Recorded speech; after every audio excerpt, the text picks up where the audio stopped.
에스겔서 43장 우리 1절로 5절 우리 교대로 읽죠. 자, 1절부터 그 후에 그가 나를 데리고 문에 이르니 곧 동쪽을 향한 문이라.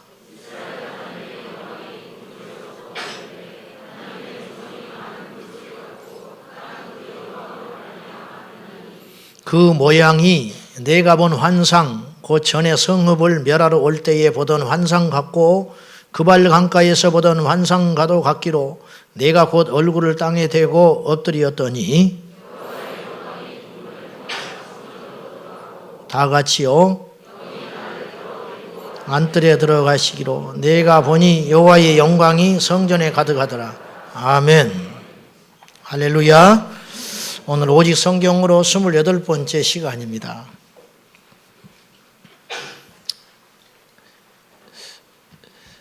적절한 비유인지는 모르겠지만은 이 땅에서 어떤 대가가 된다는 것, 어떤 분야에서 최고가 된다는 것은 그저 이룰 수 있는 게 아니에요.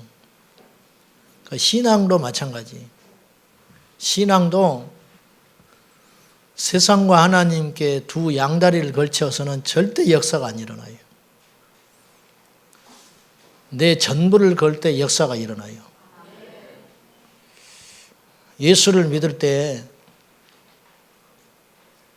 손으로만 믿는 사람이 있고 발로만 믿는 사람이 있고 입으로만 믿는 사람이 있고 마음으로만 믿는 사람이 있어요. 다 틀렸어요. 예수를 믿을 때 하나님을 사랑할 때 마음과 성품과 힘을 다하여 주 너희 하나님을 사랑하라. 전부 걸으라는 뜻이에요. 전부. 우리 하나님은 우리를 전부를 가지고 대하는데 우린 그렇게 안 해요. 여러분, 성경에는 참 목자 반대되는 개념을 거짓 목자라고 안 했어요.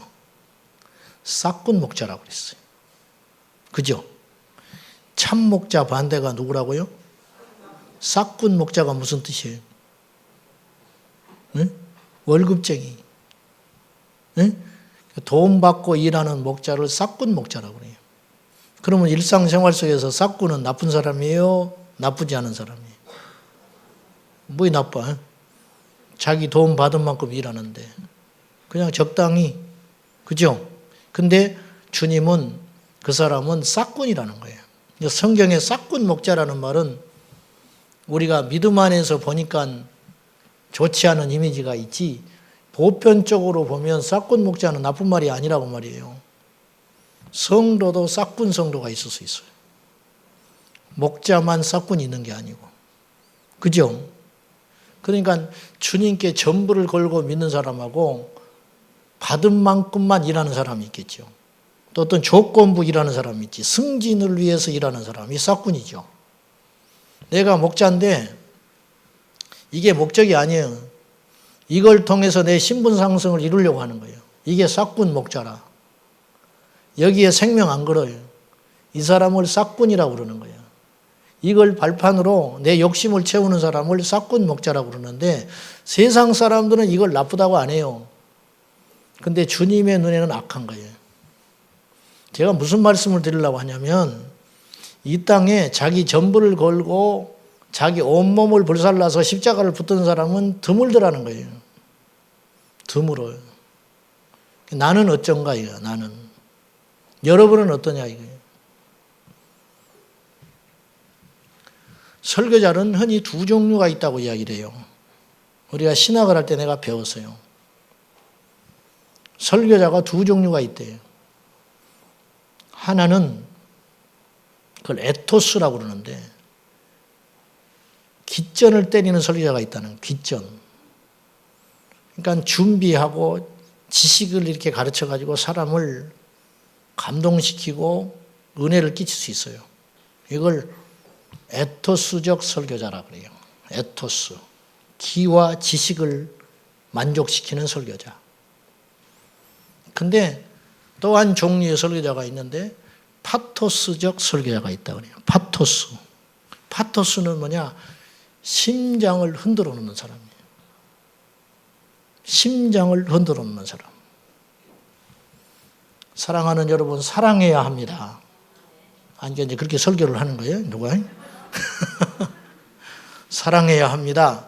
에토스적 설교자는 그 사람을 이론으로 지식을 전해요. 그래서 사랑해야지.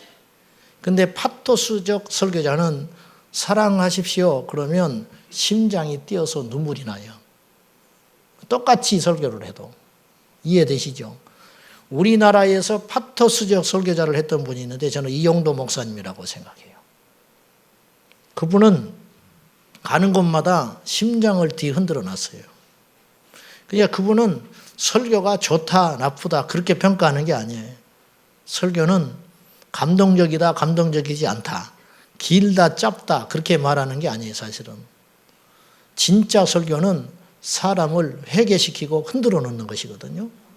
그러니까 똑같은 이야기. 그분이 뭐 색다른 서양의 어떤 신학적인 걸 가져오고 뭐 그런 분이 아니에요.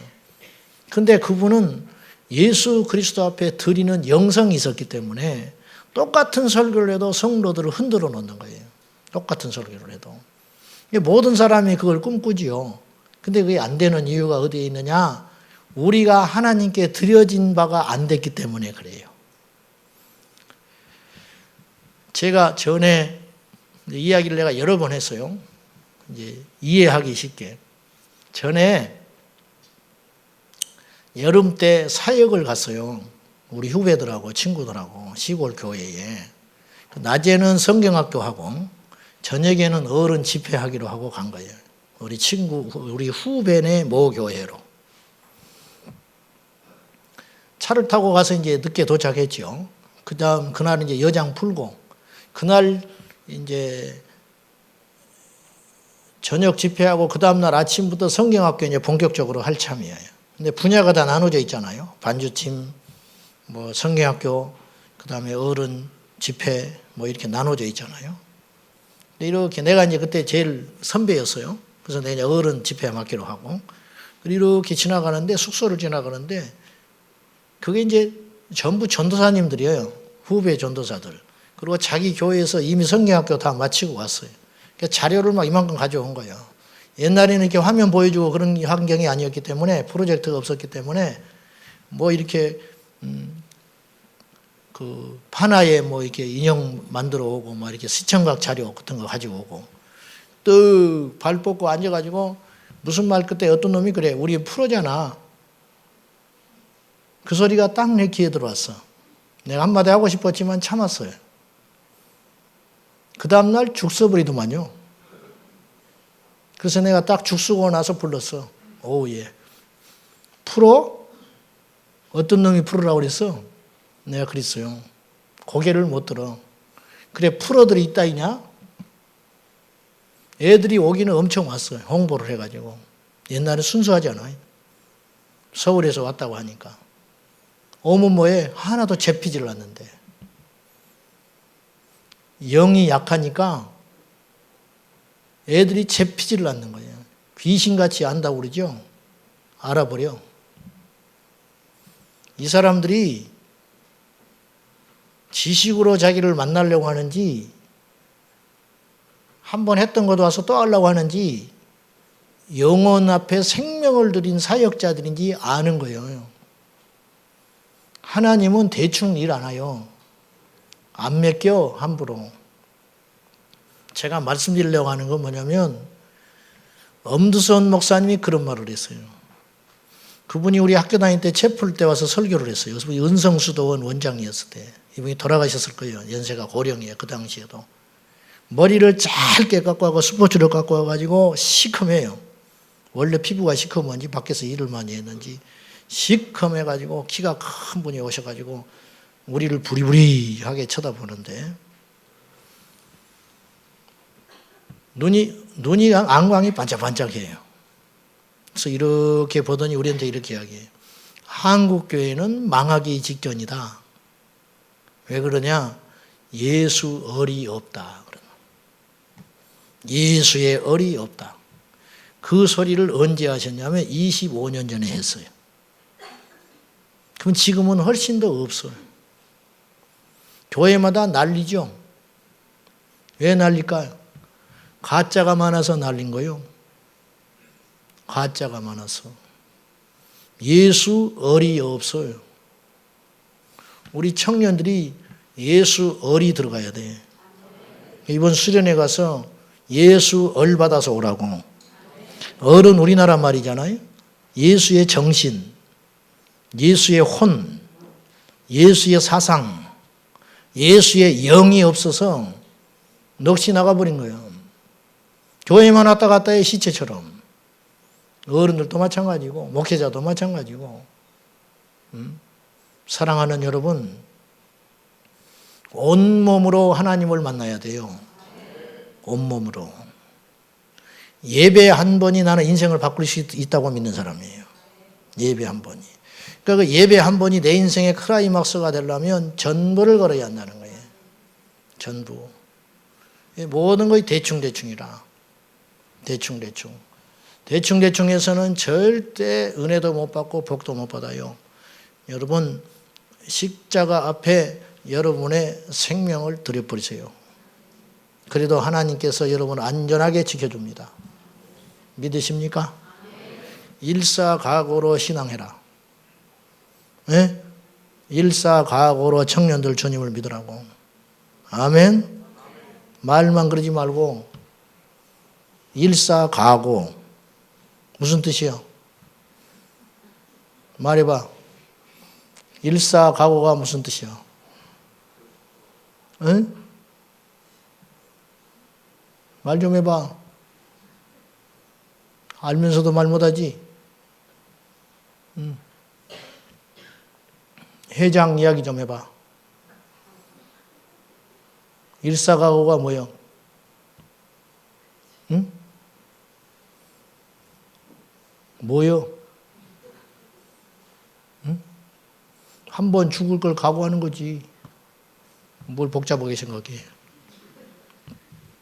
옛날에 짐 엘리엇이 에콰도르에 가서 복음 전하려고 자꾸 간다고 하니까 동네 아저씨가 그랬다. 동네 할아버지가 자기 집에 자꾸 찾아와서 엘리엇 가지마 가지마. 거기 식인종이 있다며. 식인종에 접해 먹으려고 가. 그만큼 배워가지고 응? 사랑 구실도 하고 나라 이바지해야지. 왜 자꾸 가. 왜 죽어 왜 죽어. 그러니까 짐 엘리엇이 날마다 찾아오니까 이렇게 말했대. 할아버지 저보다 좀 일찍 죽을 것 같아요. 나이가 많으니까. 저보다 일찍 돌아가실 수 있지요. 그렇지. 그럼 돌아가시면 어디에 묻혀요? 땅에 묻히겠지. 땅에 묻히면 어떻게 될까요? 뭘 어떻게 구덩이 가서 파먹겠지. 짐 엘리엇이 그렇게 이야기했어요. 구덩이가 파먹으나 사람이 먹으나 똑같아요. 그러니까 그 할아버지가 그대로 안 왔대. 맞아요. 어차피 가. 오래 살고 싶다고 사는 인생이 아니요. 한 10여 년 전에 고양시 연합회 목사님들 모인 체육대회 갔다가 내가 웃긴 걸 봤어요. 축구 시합을 하는데 교담끼리 이제 축구 시합을 해. 어떤 분이 연세 조금 드신 분, 50대 중반쯤 되는 분이 그냥 가면 몸 다친다고 몸 풀더라고. 그 운동장 곁에서 왔다 갔다 하면서 몸 풀대.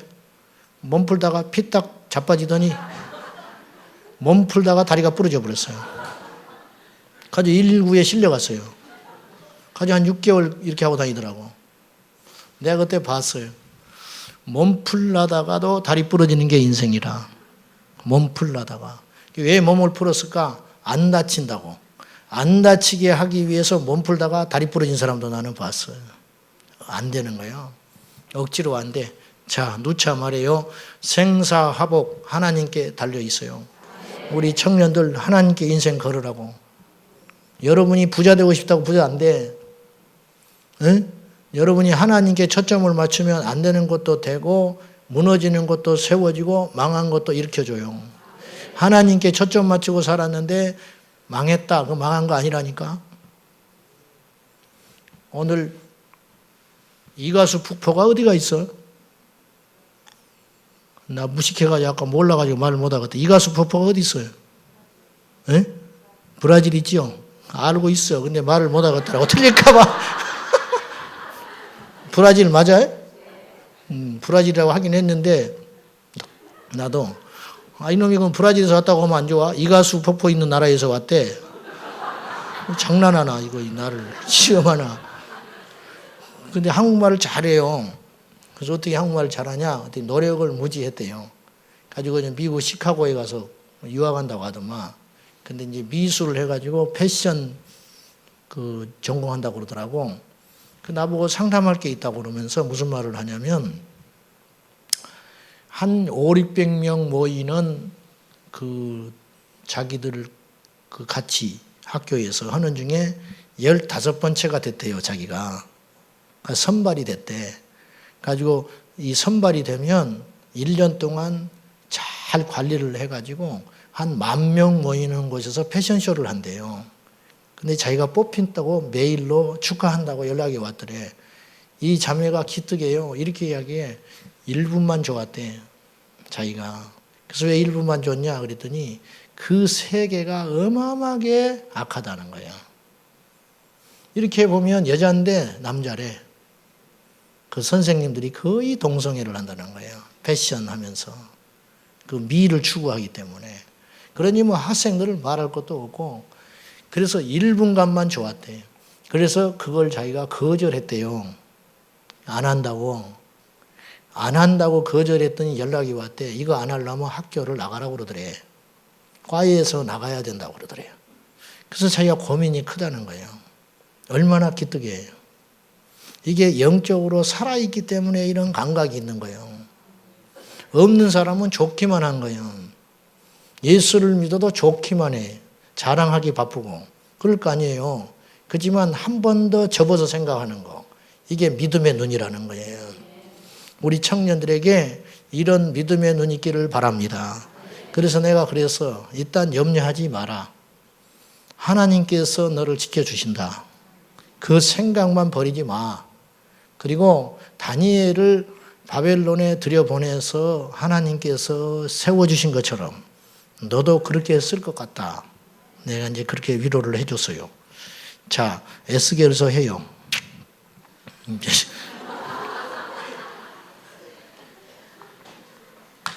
나는 이렇게 말이 많은지 몰라. 오늘 빨리 끝내려고 그랬는데 지난주엔 되게 피곤하더라고. 그래서 오늘 빨리 하고 또 청년들 가서 저녁에 가서 또 오늘 잔소리 좀 해야 되니까 에너지를 비축을 해서 가야 되는데 또 스님 다 쓰게 생겼네. 오늘 짧게 하려고 그랬는데 30분에 마치려고 그랬는데. 자, 오늘 간단히 할게요. 좋지요? 예. 좋다고 하니까 내가 시험이 들려고 그래요. 자, 에스겔서 오늘 한 권만 하겠습니다. 에스겔서의 저자는 에스겔입니다. 에스겔은 알다시피 597년 2차 포로 침공 때 잡혀갔습니다. 바벨론이 두 번째 침공할 때 에스겔을 잡아다가 바벨론에 데려갔어요. 그때 에스겔의 이름은 무슨 뜻이에요? 하나님께서 강하게 하신다. 597년에서 570년은 사역한 기간이에요. 나이가 27으로 죽었다는 뜻은 아니에요. 사역한 기간, 이 기간 동안에 사역을 했고 에스겔서를 남겼다. 이렇게 추측하는 겁니다. 하나님께서 강하게 하신다. 에스겔은 예루살렘에서 제사장의 일을 하고 있었습니다. 이미. 그러니까 다니엘보다 나이가 더 많았을지도 몰라요. 다니엘은 16살 때 잡혀갔고 이 에스겔은 성년이 돼서 제사장의 역할을 하고 있다가 뒤에 잡아갔으니까 586년에 아니죠. 605년에 8년 전에 1차 침공을 했을 때 다니엘을 잡아갔지요. 1차 침공 때 8년 전에 다니엘이 잡혀갔어요. 그러니까 에스겔이 나이가 더 많든지 엇비슷하든지 뭐 그런 정도 될 것 같아요. 제사장의 사역을 예루살렘에서 감당하고 있을 때 바벨론이 두 번째 침공했을 때 597년에 잡아갑니다. 그때부터 이제 바벨론에 가 있다가 5년 후에 소명을 받아서 그발 강가에서 소명을 받아서 시작해요. 자, 백성들과 함께 바벨론에 잡혀갔던 인물인데 25세 때 잡혀간 에레미야와 다니엘 그 동시대의 인물일 걸로 추측을 해요. 그때 당시. 근데 이들이 같이 접촉을 하고 만났을지는 모르겠어요. 이게 안 만났을 것 같아, 제 생각에. 만났으면 그들이 남긴 문서에 이름들이 나왔을 것 같은데 서로 만났을 가능성은 없었던 것 같아요. 각자 다른 모습에서 쓰임을 받았는데 에레미야는 본토 예루살렘이 멸망하기 직전까지 본토에서 주로 활동을 했어요. 그 다음에 다니엘은 바벨론에 어릴 적에 잡혀가 가지고 그곳에서 활동을 했고, 에스겔은 어느 정도 성장했다가 바벨론에 가서 그곳에서 본격적으로 선지자 역할을 했다, 이렇게 이해하면 되겠습니다. 그래서 바벨론에 잡혀온 지 약 5년 후부터 소명을 받아서 예언자의 활동을 했던 사람이 에스겔이다, 그런 말입니다. 에스겔이 활동했을 때의 배경을 한번 살펴보면은 남유다가 멸망하기 11년 전에 2차 침공으로 유다는 국가 전립이 위태로운 상황에 처해 있었습니다. 예. 앞으로 길이 안 보여요. 어떻게 해볼 방법이 없어요. 나라가 힘이 없고 하니까. 그의 민족은 포로된 지 수년이 지났지만은 1차 침공으로 포로가 잡혀간 지 오래치 됐지만은 회개하지 않고 무엇보다 하나님께 드리는 예배가 중단되고 있었어요. 점점 부패되어 가고 있었고, 에스겔은 그 원인이 죄에 있는 것을 알고 역설하여 하나님께 돌아갈 것을 촉구하고 있었습니다. 여러분 따라합시다. 예배가 무너지면 인생이 무너진다. 근데 이제는 예배 횟수를 말하는 게 아니에요. 주일마다 교회 잘 나와라, 꼭꼭 주일 지켜라, 나는 그런 수준의 이야기를 하는 게 아니에요. 그건 바리새인도 했다는 거예요. 안식일을 철저히 지키기로 따지면 우리는 감히 따라가지를 못해요. 저도 못 따라가요. 나는 그걸 말하는 게 아니고 생명이 있는 예배가 돼야 된다는 거예요. 생명이 있는 예배. 그러면 생명이 있는 예배는 누가 만드냐면 생명을 가진 자들이 모일 때 생명의 역사가 일어나는 거예요. 생명의 역사가. 예. 이용도 목사님 아까 제가 잠깐 이야기하다 말했지만은 똑같이 설교를 해도 혼에다가 설교하는 자가 있다. 그래서 이런 말이 있어요. 설교학에서 머리 지식에다가 설교하는 사람은 머리를 아프게 하고 심장에다가 설교하는 자는 심장을 아프게 한다 그랬어요. 이게 바로 에토스와 파토스의 차이라는 거예요. 이용도 목사님은 역사에 의하면 8시간 설교를 했던 기억이 나요. 8시간 설교를 했는데 그분의 특징은 설교 원고를 준비 안 했어요. 그리고 설교 전날 반드시 철야를 하며 금식했다는 거예요. 그러면 나도 원고 준비 안 해야지. 그렇게 그것만 흉내낼 게 아니라는 거예요. 그것만 흉내내서 그랬다가는 죽쓰는 거예요. 그것만 흉내내는 게 아니고 그분이니까 그게 되는 거라는 거예요. 그분이니까 그분이 되는, 그렇게 되는 거죠. 하루는 목을 너무 혹사시켜가지고 5일 동안 집회를 하는데 이분은 뭐 자기 전부를 들여서 설교가 길고 짧고 뭐 그게 중요한 게 아니고 하나님의 계시에 따라서 계속 설교를 했기 때문에 자기 몸이 상하는지를 모르는 거예요. 마지막 날쯤 되니까 목이 상해가지고 목소리가 안 나와버려요. 그 당시 또 그분은 폐결핵을 앓고 있었어요. 폐결핵을 앓고 있었으니까 거기다가 목이 쉬어가지고 목소리가 안 나오니까 이분이 어떻게 했냐면 손수건을 들고 흔들었어요. 이렇게 막 흔들었다고. 왜 흔들었냐? 설교는 해야겠고 목소리는 안 나오고 하니까 이 어떻게 표현할 길이 없으니까 이 손수건을 들고 막 흔들었다고 해요. 울면서. 근데 성도들이 깨졌어요. 이게 파토스라요. 이것이 파토스. 그 예배 가운데 있었던 사람은 축복이에요. 저는 우리 교회가 일부러 그럴 필요는 없지요. 뭐 내가 뭐 손수건 흔든다고 미친놈이지. 그게 손수건 흔든다고. 내가 학교 다닐 때 우리 후배들 앉혀놓고 이용도 목사님에 대해서 이야기 좀 해달라고 그래서 내가 이야기를 하면서 그 이야기를 했더니 나중에 나를 보면 이놈들이 나를 흔드는 거야, 손수건을. 학교에서 나를 보면 장난친다고. 그랬는데, 자, 제가 말씀드리려는 거는 그 살아있는 한 번의 예배, 그 한 번의 예배가 우리 영의 눈을 뜨게 하고 우리를 자각시키고 우리를 각성시키고 우리를 새롭게 한다는 것이죠.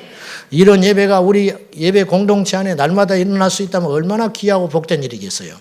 오늘 우리가 읽었던 이 에스겔서 43장도 결국은 참된 성전에 대한 이야기를 하고 있는 거예요. 참된 성전. 한번 보십시오. 4절과 5절만 봅시다. 4절과 5절 시작. 여호와의 영광이 동문을 통하여 성전으로 들어가고 영이 나를 들어 데리고 안뜰에 들어가시기로 내가 보니 여호와의 영광이 성전에 가득하더라. 여러분 이런 교회가 돼야 되지 않겠어요? 이런 예배를 드려야 되지 않겠습니까? 그럼 얼마나 복된 자예요. 이 시대에 만약에 이들이 있었다면 얼마나 복된 자냐고 말이에요. 여러분, 우리보다 훨씬 못 사는 사람들, 우리보다 훨씬 어렵게 사는 사람들, 우리보다 훨씬 문화 혜택을 못 받고 사는 사람들, 인권이 유린되고 그런 상황들. 그러나 그들이 만약에 참된 예배를 통해 지금 예배가 회복되고 있다면 그 사람이 복받은 사람이라는 거예요. 여러분, 먹고 살기 좋아지고 그럴듯하고 성전이 안락하고 냉난방이 다 돼 있고 주차시설이 완비되어 있고 최신 어떤 막 사운드로 이렇게 잘 치러놓고 그곳에 앉아가지고 졸고 앉아있고 그곳에서 음란한 짓을 하고 그곳에 앉아서 악한 것만 생각하고 있다면 정말 불쌍한 인생인 것이죠. 영적으로 죽어버린 거지. 망한 것이고. 안 그렇습니까? 여러분, 우리는 그런 가치들을 따라가면 안 돼요. 우리는 그런 걸 쫓아가면 안 된다고 말이에요. 우리가 관심을 갖고 우리가 살아야 할 것은 어떻게 하면 내 영이 살아나야 하는가? 어떻게 하면 내 영이 살고 여기에다가 나의 모든 관심과 초점을 돌려야 한다는 것이에요. 근데 이렇게 믿는 사람이 너무 적다. 그래서 우리 주님께서 누가복음 18장에 홀로 된 여인에 대해서 이야기하면서 마지막 때 인자가 올 때 세상에서 믿음을 보겠느냐? 그렇게 말하셨어요. 우리도 예의가 아닌 거예요. 인자가 올 때 마지막 때인데 믿음을 보겠느냐? 이게 너무너무 무섭고도 사실은 슬픈 이야기라고 말이죠. 우리 교회는 저나 여러분은 여기에 해당되지 아니하고 마지막 날에 믿음으로 준비해야겠습니다. 우리가 겉사람은 후패하고 뭐 망할 수도 있고 실패할 수도 있고 뭐 세상에서 절망된 일이 한두 개도 아닐 수도 있지만은 우리 영은 살아나서 우리 주님이 요구하시는 믿음의 그릇, 그것을 꺼지지 않고 준비해야 된다고 말이죠. 이런 저와 여러분 되시기를 예수님의 이름으로 축복합니다. 이스라엘 백성들은 예배가 무너져 있었어요. 한번 침공해가지고 이스라엘이 완전히 망하지 않는 것은 하나님이 기회를 주신 것이거든요. 정신 못 차려요. 정신 못 차리고 자꾸만 인간적으로만 생각을 하고 있었어요. 애굽에다가 손을 뻗쳐야 된다. 막 정치인들이 또 왕들이 술수를 부리고 세상은 부패해져 있고 제사장들은 타락해 있고 제사는 중단되어 있고 하나님께 드린 제물은 썩어서 오염되어 있고 이런 영적인 타락, 세상 질서와 모든 것들이 무너져 버린, 그래서 부정과 부패와 불의, 그래서 백성들은 한숨 짓고 있고 이런 상황들. 지금 우리나라와 같지 않습니까? 사랑하는 여러분, 교회가 무너지면 그 나라는 끝장인 거예요. 그러면 교회가 무너진다는 건 예배가 무너진다는 걸 말하는 거예요. 예배자가 없으면 그 교회는 무너지는 거예요. 예배할 때 교회가 살아나고 교회가 살아나게 될 때 그 지역이, 그 나라가, 그 민족이 살아나게 된다는 것입니다.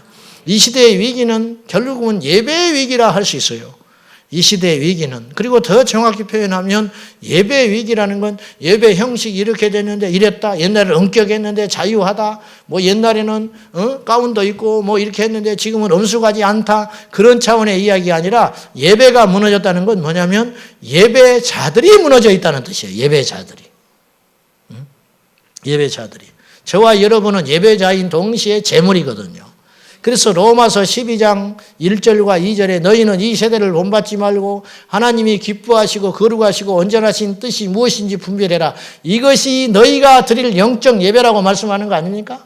이것이 예배가 안 되는 거죠. 우리가. 왜? 우리 삶의 예배가 무너져 있기 때문에, 우리가 주님이 기뻐하는 재물이 아니기 때문에 예배가 안 되는 것이죠. 예배가. 그래서 이사야서 1장에는 하나님께 수많은 제물을 드림으로 하나님께서 거절했던 사람들의 이야기가 나오는 거예요. 향을 들여서 드리고 태워서 짐승을 태워가지고 향을 하나님께 올려드리는 제사, 뭐 이런 제사들. 역겹다 그래. 하나님이 역겹다. 그만해라. 그만해라. 너희 손에 피를 묻히고 세상에 나가서 내 멋대로 살면서 성전의 마당, 성전의 뜰만 밟고 왔다 갔다 하면서 무슨 내게 제사한다고 그러느냐. 하나님이 거절한 예배에 대해서 이사야서 1장에 말하고 있는 거예요. 자, 에스겔서 구성을 한번 살펴보겠습니다.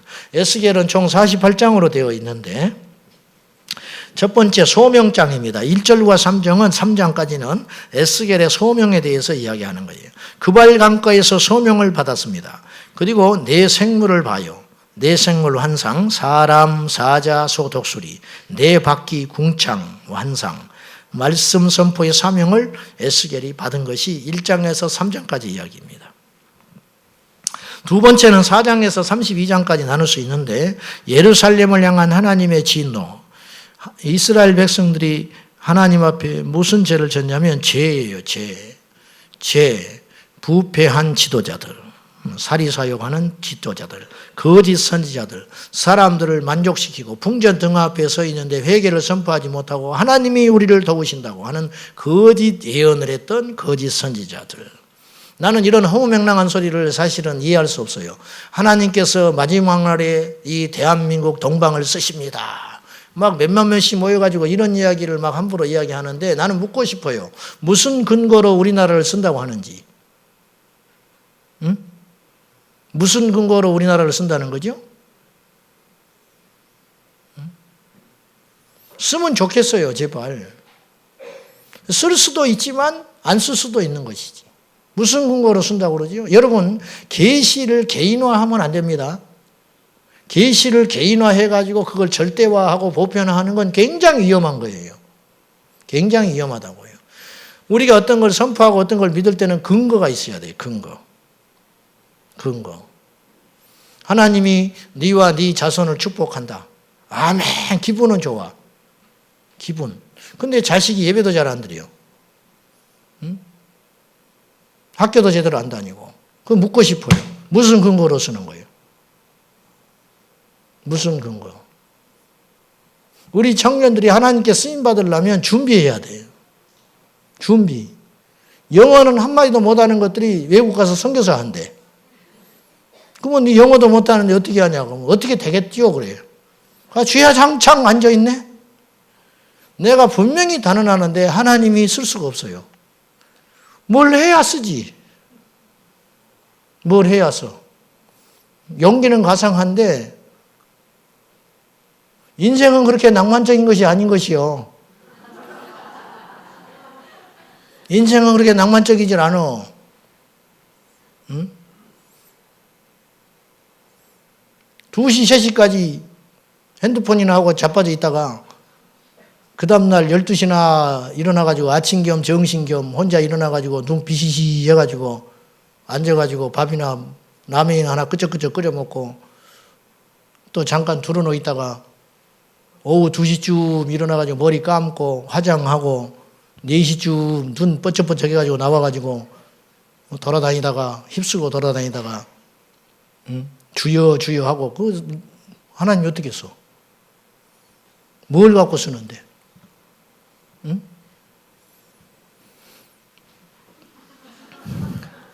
아니 뭐라 하는 게 아니라 현실이지 않냐고 말이야. 여러분이라면 쓰겠어? 여러분이라면? 열심히 해야 하나님이 쓴다는 그런 말을 하는 게 아니에요. 자세로 하나님께 복을 받는 거예요. 자세. 다윗이 하나님께 쓰임받을 수 있었던 이유는 곰과 맹수들을 맨손으로 잡아낼 수 있는 실력이 있었기 때문에 하나님이 골리앗도 붙여주신 거예요. 응? 그래 안 그래?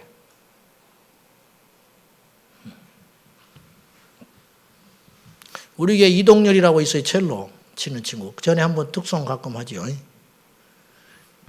그 친구는요. 손이 찢어질 때까지 연습해.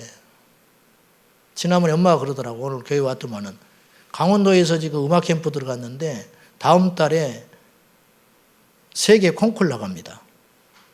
루마니아로. 근데 그 엄마가 울먹울먹하면서 그러는 거예요. 가니까 너무 이쁨을 받고 잘하고 있더라는 거야. 너무 고마운데 뒷받침도 제대로 못 해줬는데 손가락이 찢어버렸더래요. 손가락이. 얼마나 미친 듯이 져버렸는지. 나는 기도해요. 네가 목사 100명분을 해야 된다. 네가 피아노의 조성진이 같은 이가 돼가지고 한마디만 해주라. 하나님께 영광을 돌린다고. 그러면 목사 100명 할 일 네가 하는 거다. 내가 그렇게 이야기했어요. 성공하라는 뜻이 아니에요. 큰 인물이 되라는 뜻이 아니고 하나님 앞에 최선을 다해서 생명을 다해서 주 예수 그리스도께 미쳐보라는 거예요. 아멘.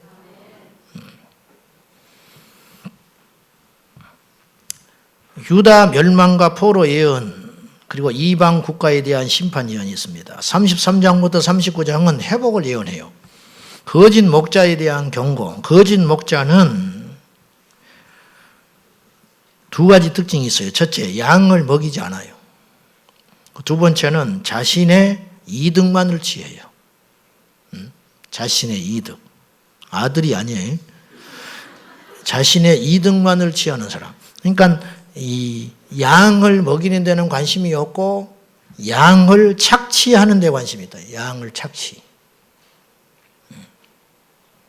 여러분, 저처럼 옳은 소리 한다고 다 옳은 게 아니에요. 여러분이 속으면 안 돼요. 사람은 다 어느 순간에 서면 옳은 소리를 하게 돼 있어요. 옳은 소리를 한다고 해서 그 사람이 옳은 사람이 아니라니까요. 중심이 어디 있는가를 봐야 돼요. 중심. 하나님은 뭘 보신다? 마음의 중심을 보신다 그래요. 사람은 외모를 취하거니와 하나님은 중심을 보시느니라. 그러니까 우리 중심이 하나님께 향하여 열심히 달려가다가 소득이 없을 수 있어요. 안 될 수 있지. 다 뭐 잘 되나? 그러나 낙심하지 말아요. 끝나지 않았어요. 하나님은 대역전 드라마를 반드시 일으켜 주셔요. 그 선을 행하되 낙심하지 마라. 성경은 그랬어요. 선을 행하되 낙심하지 마라. 왜? 하나님의 보상이 반드시 있다. 반드시 있다. 아멘. 예. 자, 참 목자이신 하나님. 마른 뼈 환상, 유명한 이야기죠.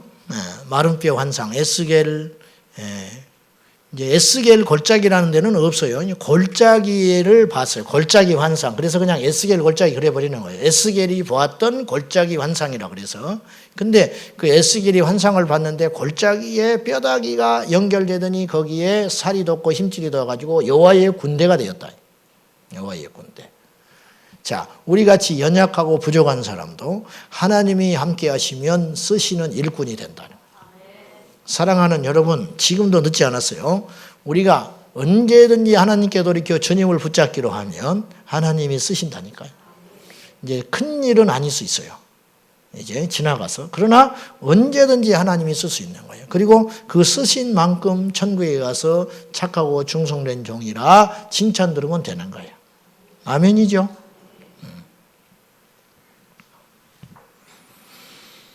자, 고개 침공, 로스, 메색, 두발. 이 로스라는 말은 학자들은 러시아를 상징한다고도 해요. 로스, 러시아, 메색, 모스크바. 이제 그렇게도 표현을 해요. 그래서 앞으로 인류사에 남아있는 큰 하나님이 예정하신 전쟁이 두 개가 있다고 그랬어요. 하르무기또 전쟁, 이걸 아마겟돈 전쟁이라. 무기또의 언덕에서 일어날 전쟁. 그래서 아마겟돈, 요한계시록에 예수 그리스도의 재림 전에 있을 아마겟돈 전쟁. 그래서 3차 대전이 아마겟돈 전쟁이라고 예측을 하기도 하지만 3차 대전이 끝난 후에라도 주님이 오시지 않았으면 그건 아마겟돈 전쟁이 아니었던 것으로 저는 생각해요. 이건 함부로 단언할 수 없어요. 3차 대전을 아마겟돈 전쟁이라고 단정하는 건 내가 볼 때는 옳지 않다고 보고, 그럴 수 있지만 아닐 수도 있다. 근데 천년 왕국이 끝난 다음에 곡과 마곡의 전쟁이 또 있어요. 계시록에는 이 두 가지 큰 전쟁이 있는 걸로 나타납니다. 아무튼 곡이 침공을 하고 승리하는 환상을 보여줍니다. 네 번째, 메시아 왕국 40장에서 48장, 성전의 회복, 백성들이 따라해야 할 규례들, 성전에서 흐르는 생명수 환상, 우리가 금방 봤지요. 43장, 그리고 새 가나안 땅 분배. 여호와 삼마라는 말은 무슨 말이냐면 여호와께서 거기 계시다, 그런 뜻이에요. 여호와께서 거기 계신다. 이게 여호와 삼마, 그런 뜻이에요. 자, 결론. 첫째, 하나님은 경고하신 다음에 심판하시거나 뜻을 이루신다. 지금도 경고하고 있는 거예요, 사실은. 주님이 재림이 가까웠다. 근데 이걸 우리가 잘 유심히 안 들어서 그렇지, 하나님은 계시하지 않고 일하시는 법이 없다니까요. 하나님은 보여주시고 가르쳐 주세요. 근데 우리가 지금 기도하면 안 듣고 여기까지 오는 것뿐이에요. 개인에 대해서도 경고하고 공동체에 대해서도 경고하고 민족에 대해서도 경고하고 있어요. 우리는 이걸 기도하면 빨리 들어야 돼요. 니느웨를 심판할 때도 하나님은 그냥 가서 때리지 않았습니다. 하늘에서 불을 내렸던 소돔과 고모라도 그냥 때리지 않았습니다. 노아의 홍수 때 전 세계 홍수를 내릴 때도 그냥 하지 않았어요. 노아의 방주를 그렇게 짓도록 하신 것은 100년의 기간을 주신 거예요, 하나님께서. 근데 강팍한 인간은 한 명도 회개하고 돌아오지 않았어요. 그러므로 우리는 이 시대를 보는 눈이 있어야 하고 하나님께서 무엇을 계획하시며 어떤 경고를 하고 계시며 우리는 어떤 영역에서 범죄하였고 무엇을 돌이켜야 하는지를 깨달아 아는 지혜가 있어야 할 것입니다. 두 번째, 하나님의 마지막 결론은 패망이 아니고 사망이 아니고 회복입니다. 성경은 거의 대부분 성경은 어떤 책이나 어떤 상황을 막론하고 거의 똑같은 시나리오가 있어요. 그게 뭐냐면 하나님의 진노, 그리고 그 하나님의 진노하신 가운데 하나님께서 죄들을 지적하시고 그들이 돌아올 때는 회복을 약속하셔요. 그러니까 이스라엘이 지금 풍전등화 갖고 멸망할 것 같지만 하나님께서 그 멸망 뒤에 반드시 회복시켜 주신다고 약속하시고 또 그분은 그 일을 행하여 주셨어요. 사랑하는 여러분, 하나님은 우리를 때로 때리실 때가 있습니다. 징계하실 때가 있지만 징계는 잠깐이요, 하나님이 주시는 축복은 영원한 것이에요. 부모는 자식을 때릴 때 죽이라고 때리는 부모는 없어요. 살라고 때립니다. 하나님이 우리를 징계하시고 때릴 때는 살라고 징계하시는 거예요. 귀 있는 자는 들으셔서 하나님께 회개하고 돌이키면 살게 될 줄로 믿습니다. 그래서 아모스서에 말씀하기를 여호와를 찾으라 그리하면 살리라. 여호와를 찾으라 그리하면 살리라. 기도하겠습니다. 하나님, 이 땅의 모든 교회들마다 예배가 회복이 되게 하시고 모든 성도들마다 예배가 회복이 되게 하시고 이 땅의 모든 강단마다 하나님의 진리가 회복될 수 있도록 인도해 주옵소서. 감히 기도하옵나니 우리 교회는 진정한 예배가 쉬지 않고 올려지게 하여 주시고 바른 진리와 바른 찬양과 바른 기도가 하나님께 상달되어 갈 수 있도록 도와 주옵소서. 예수님의 이름으로 기도하옵나이다. 아멘.